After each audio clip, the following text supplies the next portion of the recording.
Hello viewers, நீங்கள் பார்த்துட்டு இருக்கிறது பியாண்ட் தமிழ். இன்னைக்கு இந்த வீடியோவில் நம்ம எதை பற்றி பார்க்க போகிறோம் பார்த்தீங்கன்னா, பிரிட்டிஷ் ராயல் ஃபேமிலி ஃபாலோ பண்ணக்கூடிய 10 ரூல்ஸ் பற்றி தான் வந்து நம்ம இந்த வீடியோவில் பார்க்க போகிறோம். அதாவது பிரிட்டன் ராஜ குடும்பம் ஃபாலோ பண்ணக்கூடிய 10 ரூல்ஸ் பற்றி தான் இந்த வீடியோவில் நம்ம தொடர்ந்து பார்க்க போகிறோம். பொதுவாக நம்ம வீட்டில் வந்து அப்பா அம்மா வந்து நம்மளுக்கு ரூல்ஸ் போட்டிருப்பாங்க. அதாவது பார்த்தீங்கன்னா, பெரியவங்களை பார்த்தா வந்து ஏஞ்சி நின்று பேசணும், பெரியவங்களை பார்த்தா ஏஞ்சி நின்று எப்படி வந்து வணக்கம் சொல்லணும், எல்லாமே வந்து சொல்லிக் கொடுப்பாங்க சின்ன வயசுலேருந்தே. ஸோ இதெல்லாமே நம்ம ஃபேமிலிக்குள்ளே இருக்கிறது தான். ஆனால் வந்து பிரிட்டிஷ் ராயல் ஃபேமிலி வந்து என்ன மாதிரியான ரூல்ஸ்லாம் வந்து அவங்க வந்து ஃபாலோ பண்ணுறாங்க அப்படின்றத தெரிஞ்சுக்க இந்த வீடியோவை நீங்கள் வந்து ஃபுல்லாக பாருங்கள். கண்டிப்பாக இந்த வீடியோ வந்து ரொம்ப இன்ட்ரெஸ்டிங்காக இருக்க போது, ரொம்பவே வந்து நீங்கள் எதிர்பார்க்காத ரூல்ஸ்லாம் வந்து இந்த லிஸ்ட்டில் இருக்க போது. அதனால் இந்த வீடியோ ஸ்கிப் பண்ணாமல் கடைசி வரைக்கும் பாருங்கள். அண்ட் நீங்கள் நம்ம சேனலுக்கு புதுசாக பண்ணால் சப்ஸ்கிரைப் பண்ணிவிட்டு கூடவே இந்த பெல் சிம்பிளை வந்து சேர்த்து ப்ரெஸ் பண்ணிக்கோங்க. இந்த வீடியோ பார்த்து முடிஞ்சோடனே உங்களுக்கு இந்த வீடியோ பிடிச்சிருந்தா மறக்காமல் அந்த லைக் பண்ணிட்டு தட்டி விட்ருங்க. வாங்க இன்னைக்கு வீடியோக்குள்ளே போகலாம்.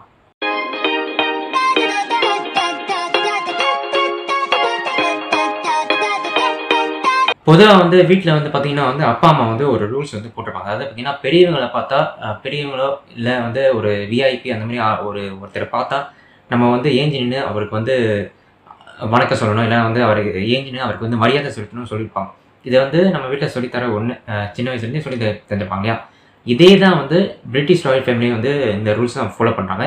என்ன அப்படி பார்த்தீங்கன்னா, பொதுவாக அவங்க வந்து குயின், அதாவது எலிசபெத் ராணி இருக்காங்க இல்லையா, அவங்க ஏஞ்சி நிற்கும் போது, அதாவது அவங்க வந்து ஒரு மீட்டிங் போகிறவங்களோ இல்லை வந்து ஒரு டின்னருக்கு போகிறாங்க சொன்ன, அங்கே வந்து அவங்க ஏஞ்சி நிற்கிறாங்கன்னா அவங்கள தொடர்ந்து அவங்களுடைய ஸ்டாஃப் எல்லாமே வந்து ஏஞ்சி நிற்கணுமா. இதுதான் ஒன் ஆஃப் த ரூல்ஸாக வந்து அவங்க ஃபாலோ பண்ணிட்டு வராங்க. அடுத்து நான் சொல்ல போகிற 2வது ரூல் பார்த்தீங்கன்னா வந்து ரொம்பவே வந்து சர்ப்ரைஸாக இருக்க போது. என்னென்னு பார்த்தீங்கன்னா, குயின் வந்து சாப்பிட்டு முடிஞ்சதுக்கப்புறம் பார்த்தீங்கன்னா மற்றவங்க யாரும் வந்து சாப்பிட முடியாதான். இது வந்து 2வது நம்ம ரூல்ஸு. வீட்டில் வந்து பார்த்தீங்கன்னா வந்து நம்ம வந்து பார்த்தீங்கன்னா ஃபேமிலிக்குள்ளே உட்காந்து சாப்பிடும்போது அப்பா அம்மாலாம் சாப்பிட்டு முடிஞ்சோடனே நம்ம வந்து தொடர்ந்து சாப்பிட்டே இருப்போம். ஏன்னா வந்து நம்ம வீட்டில் அந்த மாதிரி ஒரு ரூல்ஸே கிடையாது. அப்பா அம்மா சாப்பிட்டதுக்கப்புறம் வந்து நம்ம வந்து சாப்பிடவே கூடாது அப்படியே ரூல்ஸே கிடையாது. ஆனால் பிரிட்டிஷ் ராயல் ஃபேமிலியில் பார்த்தீங்கன்னா இன்ன வரைக்கும் வந்து அந்த ரூல்ஸை வந்து ஃபாலோ பண்ணிட்டு வராங்க. அது பார்த்தீங்கன்னா, குயின் எலிசபெத் வந்து சாப்பிட்டு முடிஞ்சதுக்கப்புறம், அதாவது அவங்க டின்னர்லேயோ இல்லை வந்து ஒரு மீட்டிங்கில் அவங்க வந்து அவங்க கூட உட்காந்து சாப்பிட்ற ஸ்டாஃப் கூட வந்து உட்காந்து சாப்பிட்றாங்க இல்லையா, அந்த டைமில் இவங்க சாப்பிட்டு முடிஞ்சதுக்கப்புறம் பார்த்தீங்கன்னா அவங்கள தொடர்ந்து யாரும் வந்து சாப்பிடவே கூடாது அப்படின்ற ஒரு ரூல்ஸை வந்து இவங்க ஃபாலோ பண்ணிட்டு வராங்க. 3வது ரூல்ஸ் பார்க்குறதுக்கு முன்னாடி நீங்கள் வந்து ஒரு வயதான ஒருத்தர் வந்து பார்க்குறீங்க. ஒரு 90 வயசு இல்லைனா வந்து ஒரு 80 வயசு முதியவர் வந்து பார்க்குறீங்க, இல்லை வந்து ஒரு விஐபியை பார்க்குறீங்க.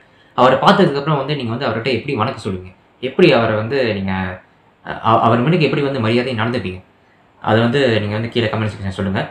அதாவது பார்த்தீங்கன்னா, இந்த 3வது ரூல்ஸ் என்னென்னு பார்த்தீங்கன்னா, குயின் எலிசபெத்தை வந்து பார்க்கும்போது குயின் எலிசபெத்தை வந்து அவங்கக்கிட்ட வணக்கம் சொல்லணும் அப்படின்னா ஆண்கள் வந்து தலை குனிஞ்சு நிற்கணுமா. அதாவது அந்த அரச குடும்பத்தில் உள்ள ஆண்கள் வந்து தலை குனிஞ்சு நிற்கணுமா. அதே வந்து அரச குடும்பத்தில் உள்ள பெண்கள் இருக்காங்க இல்லையா, அவங்க வந்து முழங்கால் அப்படிங்கும்போது கீழ் முட்டி, முழங்கால் முட்டி இருக்கு இல்லையா, அதை மடக்கி அவங்க வந்து வணக்கம் சொல்லணும் அப்படின்னு ஒரு ரூல்ஸ் இருக்குங்க. அடுத்தது 4வது ரூல் என்னென்னு பார்த்தீங்கன்னா, 4வது நம்பர் ரூல் என்ன பார்த்தீங்கன்னா, அரச குடும்பத்தில் உள்ள உறுப்பினர்கள் இருக்காங்க இல்லையா, அவங்க வந்து கல்யாணம் ஆனதுக்கப்புறம், அதாவது அரச குடும்பத்துக்குள்ளே கல்யாணம் ஆகி வந்ததுக்கப்புறம் பார்த்தீங்கன்னா அங்கே இருக்கிற ஒவ்வொருத்தருக்கும் பார்த்தீங்கன்னா வந்து ஒரு சிறப்பு பெயர், அதாவது நிக் நேம் வந்து கொடுத்துருவாங்களாம். இந்த நிக் நேமை வச்சு தான் வந்து அவங்க ஃபேமிலியில் வந்து எல்லாமே கூப்பிடுவாங்க அப்படின்னு சொல்கிறாங்க. அடுத்து நம்ம பார்க்க போகிறது 5வது நம்பர் ரூல்ஸ். இந்த 5வது நம்பர் ரூல் என்னென்னு பார்த்தீங்கன்னா, பொதுவாக ஒரு பிரின்ஸோ வந்து வெளிநாட்டுக்கு வந்து சுற்றி பார்க்க போகிறாங்க வச்சுங்களேன். அங்கே போயிட்டு அவங்க வந்து ஒரு இடத்துக்கு போயிட்டு அவங்க ஃபோட்டோ எடுக்க போகிறாங்க அப்படின்னா அவங்க வந்து கையை வந்து கோர்த்துக்கிட்டு ஃபோட்டோ எடுக்க கூடாதா, அதை கையை பிடிச்சிக்கிட்டு ஃபோட்டோ எடுக்க கூடாதா. அதே மாதிரி தோல் மேலே கை போட்டோ இல்லை வந்து பிரின்சஸ் மேலே தோல் மேலே கை போட்டோ இது மாதிரிலாம் வந்து ஃபோட்டோ எடுக்கவே கூடாதான். இதுதான் வந்து அவங்க ஃபாலோ பண்ணக்கூடிய, அதாவது அந்த காலத்து இந்த காலத்து வரைக்கும் இன்னமும் வந்து அவங்க ஃபாலோ பண்ணிட்டு இருக்கக்கூடிய ஒன் ஆஃப் த ஸ்ட்ரிக்டான ரூல்ஸ் அப்படின்னு சொல்கிறாங்க. அடுத்து நம்ம பார்க்க போகிற 6வது ரூல்ஸ் வந்து பார்த்திங்கன்னா ரொம்பவே இன்ட்ரெஸ்டிங்கான ரூல்ஸாக இருக்கும்போது கேட்கவே வந்து ஆச்சரியமாக இருக்கும். ஏன்னு பார்த்தீங்கன்னா, இந்த ரூல் வந்து என்ன மாதிரி ரூல்ஸ் பார்த்தீங்கன்னா, நீங்கள் வந்து பிரிட்டிஷ் ராயல் ஃபேமிலியில் இருக்கிற பிரின்ஸோ இல்லை வந்து பிரின்சஸுக்கோ நீங்கள் வந்து ப்ரொப்போஸ் பண்ணணும் நீங்கள் நினச்சிங்கன்னா, அதை அவங்கள வந்து கல்யாணம் பண்ணணும் நீங்கள் நினச்சிங்கன்னா ஈஸியாலாம் வந்து நீங்கள் கல்யாணம் பண்ணிட முடியாது. அதாவது பார்த்தீங்கன்னா, அதுக்கு முன்னாடி நீங்கள் வந்து ராயல் மேரேஜ் ஆக்ட் 1772 அந்த லா படி பார்த்தீங்கன்னா நீங்கள் வந்து எலிசபெத் ராணியோடைய அப்ரூவலை வாங்கினதுக்கு அப்புறம், அவங்களுடைய அப்ரூவல் வாங்கினதுக்கு அப்புறம் தான் வந்து பார்த்தீங்கன்னா நீங்கள் வந்து ஒரு பிரின்ஸையோ இல்லை வந்து ஒரு பிரின்சஸையோ வந்து நீங்கள் கல்யாணம் பண்ணிக்க முடியுமா. இதுதான் வந்து பார்த்தீங்கன்னா ஒன் ஆஃப் த ரூல்ஸ் சொல்கிறாங்க. அடுத்து நம்ம பார்க்க போகிற 7வது நம்பர் ரூல்ஸ் வந்து என்னென்னு பார்த்தீங்கன்னா வந்து, பொதுவாக வந்து நீங்கள் வந்து ஏதாவது ஒரு ஈவெண்ட்லேயோ ஏதாவது ஒரு வீடியோவில் வந்து பார்த்துருப்பீங்க. நீங்கள் வந்து எலிசபெத் ராணி பார்த்தீங்கன்னா அவங்களுடைய லெஃப்ட் ஹேண்ட் சைடில் வந்து ஒரு ஹேண்ட் பேக் வந்து மாட்டியிருப்பாங்க. அதே மாதிரி திடீர்னு பார்த்தீங்கன்னா வந்து ரைட் ஹேண்ட் சைடு வந்து மாட்டியிருப்பாங்க. இது என்ன அர்த்தம் அப்படின்னு கேட்டிங்கன்னா அவங்க வந்து லெஃப்ட் ஹேண்ட் சைடில் இருந்து ரைட் ஹேண்ட் சைட்டுக்கு வந்து கொண்டு போனாங்க அப்படின்னா வந்து அதாவது அவங்களுடைய கான்வர்சேஷன் வந்து முடிஞ்சிருச்சு அர்த்தமா. அதே போல் அவங்க வந்து அந்த ஹேண்ட் பேக்கை தூக்கி அவங்க மேஜை மேலே வச்சாங்க அப்படின்னா அவங்க வந்து ஆல்ரெடி வந்து டின்னரை வந்து முடிச்சிட்டாங்க அப்படின்னு அர்த்தம் அப்படின்னு சொல்கிறாங்க. இது வந்து அவங்க ஃபாலோ பண்ணக்கூடிய ஒன் ஆஃப் த ரூல்ஸாக, அதாவது பிரிட்டிஷ் ராணி அதாவது எலிசபெத் ராணி ஃபாலோ பண்ணக்கூடிய ஒன் ஆஃப் த ரூல்ஸ் அப்படின்னு சொல்கிறாங்க.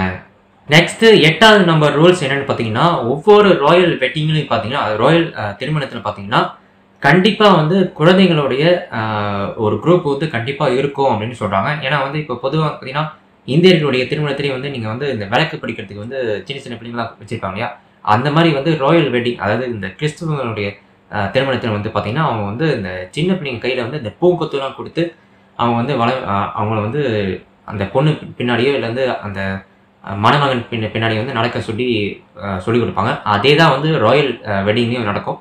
இந்த ராயல் வெட்டிங்கில் பார்த்தீங்கன்னா வந்து நிறைய இந்த சின்ன சின்ன குழந்தைகள் எல்லாத்தையும் வந்து இன்க்ளூட் பண்ணியிருப்பாங்க அப்படின்னு சொல்கிறாங்க. அடுத்து நம்ம பார்க்க போகிற 9வது நம்பர் ரூல்ஸ் என்னென்னு பார்த்தீங்கன்னா 2011 வரைக்கும் ராயல் ஃபேமிலியில் உள்ள ஒரு மெம்பர் பார்த்தீங்கன்னா ரோமன் கேத்தலிக்கை வந்து கல்யாணம் பண்ண முடியாதான். அதாவது பார்த்தீங்கன்னா அதுக்கப்புறம் 2011 அப்புறம் பார்த்தீங்கன்னா ஒரு லா வந்து கொண்டு வந்தாங்க. பிரிட்டிஷ் கவர்மெண்ட் வந்துட்டா ஒரு லா வந்து கொண்டு வந்தாங்க. அது என்ன லானா யார் வேணாலும் அது British Royal family member British Royal ஃபேமிலியில் இருக்கிற எந்த மெம்பராக வச்சோம் யார் வேணாலும் ரோமன் கேத்தலிக்கை வந்து திருமணம் பண்ணிக்கலாம் அப்படின்னு ஒரு லா வந்து கொண்டு வந்து அந்த ரூல்ஸே பார்த்தீங்கன்னா அதுக்கப்புறம் மாற்றிட்டாங்க. பிரிட்டிஷ் ராயல் ஃபேமிலியோடைய அந்த ரூல்ஸ் அந்த இதில் வந்து பார்த்தீங்கன்னா இன்ன வரைக்கும் அந்த ஒன் ஆஃப் த ரூல் இந்த ரோமன் கேத்தலிக்கை கல்யாணம் பண்ணக்கூட இந்த ரூல்ஸ் இருக்கு இல்லையா, இது இன்ன வரைக்கும் வந்து அந்த லிஸ்ட்டில் வந்து வச்சுருக்காங்க. ஏன் வந்து வச்சுருக்காங்க அப்படின்னு தெரியல. மேபி அடுத்தடுத்த வருஷத்தில் வந்து கண்டிப்பாக அந்த ரூல்ஸை வந்து எடுத்துருவாங்கன்னு நம்புகிறேன். லிஸ்ட்டில் லாஸ்ட்டாக நம்ம பார்க்க போகிற 10வது ரூல்ஸ் வந்து என்னன்னு பார்த்தீங்கன்னா யாருக்கெல்லாம் வந்து இங்கே கார்லிக் பிடிக்கும், அதாவது கார்லிக் அப்படின்னா பூண்டு யாருக்கெல்லாம் பிடிக்கும், அப்படி பிடிக்கும் அப்படின்னா வந்து கீழே கமெண்ட் செக்ஷனில் வந்து சொல்லுங்கள். நிச்சயமாக வந்து எனக்கு கார்லிக் பிடிக்காது தான், யாருக்கு வேணால் பிடிக்காது, யாருக்குமே பிடிக்காது. ஏன்னா வந்து கார்லிக்கை விட வெங்காயம் பிடிக்கும் அப்படின்னு கேட்டிங்கன்னா அதாவது அனியன் பிடிக்கும் அப்படின்னு கேட்டிங்கன்னா கண்டிப்பாக வந்து எஸ் எனக்கு பிடிக்கும் அப்படின்னு சொல்லுவேன். என்னென்னு பார்த்தீங்கன்னா பிரிட்டிஷ் ராணி இருக்காங்க இல்லையா எலிசபெத் ராணி, அவங்களுக்கு வந்து நிச்சயமாக வந்து அவங்களுக்கு கார்லிக்கே பிடிக்காதான். அந்த பிரிட்டிஷ் ராயல் ஃபேமிலி பேலஸ் இருக்கு இல்லையா, அங்கே வந்து அந்த பேலஸ்க்குள்ளே கார்லிக்கு வந்து நாட் அலவுட் அப்படின்னு சொல்லுவாங்க. அதாவது உள்ளே வந்து கார்லிக்கை கொண்டு போகக்கூடாதான். கார்லிக்கை பார்த்தாலே பார்த்தீங்கன்னா வந்து எலிசபெத் ராணிக்கு வந்து பார்த்தாலே காண்டாயிருவாங்க, பார்த்தாலே பார்த்தீங்கன்னா வந்து ரொம்ப கடுப்பாயிருவாங்க அப்படி சொல்கிறாங்க. இதுதான் வந்து பார்த்தீங்கன்னா ஒன் ஆஃப் த ரூல்ஸ், அதாவது one of the strict rules. அதாவது பார்த்தீங்கன்னா பிரிட்டிஷ் ராணிக்கு வந்து எலிசபெத் ராணிக்கு கார்லிக் மட்டும் பிடிக்காது அப்படின்னா அவங்களுக்கு வந்து பொட்டேட்டோ பிடிக்காதான். அதே போல் வந்து இன்னும் சொல்ல போனால் ரைஸ் கூட வந்து பிடிக்காது அப்படின்னு சொல்கிறாங்க. கேட்கவே இன்ட்ரெஸ்டிங்காக இருக்குல்ல. ஓகே ஃப்ரெண்ட்ஸ், இப்போ நம்ம இந்த வீடியோட எண்டுக்கு வந்துட்டோம். இந்த வீடியோவில் நான் சொன்ன இந்த 10 ரூல்ஸும் கேட்டு நீங்கள் வந்து கண்டிப்பாக ஆச்சரியப்பட்டு போயிருப்பீங்க. கண்டிப்பாக இந்த வீடியோ நீங்கள் கடைசி வரைக்கும் பார்த்துட்டீங்க அப்படின்னா இந்த வீடியோ உங்களுக்கு பிடிச்சிருந்தா மறக்காமல் அந்த லைக் பட்டனை தட்டி விட்டுருங்க. அண்ட் இந்த வீடியோவை உங்களுடைய ஃப்ரெண்ட்ஸ் கூடயோ ஃபேமிலி கூடயோ வந்து ஷேர் பண்ணுங்கள். ஏன்னா வந்து அவங்களும் வந்து கண்டிப்பாக தெரிஞ்சுக்கணும். அதாவது பிரிட்டிஷ் ராயல் ஃபேமிலி வந்து இத்தனை ரூல்ஸ் இது கிட்டத்தட்ட இவ்வளோ ரூல்ஸ் வந்து ஃபாலோ பண்ணுறாங்களா அப்படின்னு வந்து அவங்க தெரிஞ்சுக்கணும். பொதுவாக வந்து பார்த்தீங்கன்னா நான் சொன்ன அந்த 10 ரூல்ஸ் மட்டும் கிடையாது, அந்த ப்ரோட்டோகால் இருக்கு இல்லையா, அந்த பிரிட்டிஷ் ப்ரோட்டோகாலில் வந்து பார்த்தீங்கன்னா 10 ரூல்ஸை தாண்டி இன்னும் நிறைய ரூல்ஸ் இருக்குது. அது எல்லாத்தையும் வந்து நான் ஒரு வீடியோவில் வந்து கவர் பண்ண முடியாது. வேணும்னா வந்து நான் பார்ட் 2 வீடியோ பண்ணுறதுக்கு நான் ட்ரை பண்ணுறேன். உங்களுக்கு பார்ட் 2 வீடியோ வேணும் அப்படின்னா வந்து கீழே கமெண்ட் செக்ஷனில் வந்து சொல்லுங்கள். இதே மாதிரி இன்னும் நிறைய இன்ட்ரெஸ்டிங்கான வீடியோஸ் நீங்கள் பார்க்கணும் அப்படின்னு நினச்சிங்கன்னா மறக்காமல் நம்ம சேனலை வந்து சப்ஸ்கிரைப் பண்ணிட்டு கூடவே அந்த பெல் ஐக்கனையும் சேர்த்து கிளிக் பண்ணிக்கோங்க. இன்னொரு இன்ட்ரெஸ்டிங்கான வீடியோவில் நான் உங்களை மீட் பண்ணுறேன். Until then, bye from Sugan.